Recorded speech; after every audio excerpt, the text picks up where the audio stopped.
তেলিয়ামুড়ার জনসভায় রাজনৈতিক উত্তেজনার আবহে কঠোর বার্তা দিলেন মুখ্যমন্ত্রী ডক্টর মানিক সাহা।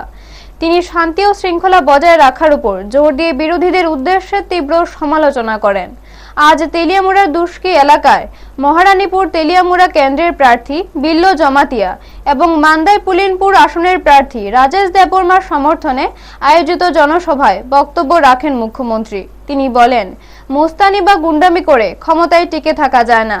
তার অভিযোগ, একদিকে মাথার শান্তির কথা বললেও অন্যদিকে রাজনৈতিক সন্ত্রাসের মাধ্যমে জনগণকে ভয়ভীতি প্রদর্শন করা হচ্ছে, যা সাধারণ মানুষ কোনোভাবেই মেনে নেবে না। মুখ্যমন্ত্রী আরও দাবি করেন, সভায় আসার পথে কিছু মানুষকে আটকে দেওয়া হয় এবং গুলি চালানোর ঘটনাও ঘটেছে।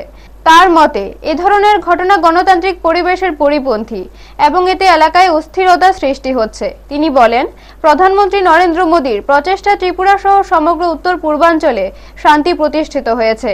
সেই শান্তি কোনোভাবেই নষ্ট হতে দেওয়া হবে না বলে তিনি স্পষ্ট জানিয়ে দেন। পাশাপাশি তিনি আত্মবিশ্বাস প্রকাশ করে বলেন, বিজেপির জয় নিশ্চিত এবং জনগণকে ভয় দেখিয়ে কোনো লাভ হবে না। ব্যুরো রিপোর্ট, নিউজ তৎকাল 24। মাথা আবিষ্ট হয়ে গেছে, মাথার মাথা নেই ঠিক জায়গায়। আমাদের আজকে অনেক লোক আসার চেষ্টা করেছে, কিন্তু তাদের আসতে দেওয়া হয়নি।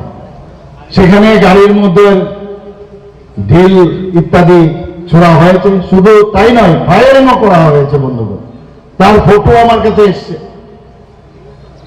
এবং যখন দেখছে পায়ের নিচে মাটি সরে যাচ্ছে, মানুষ শান্তি চায়, মানুষ অশান্তি চায় না।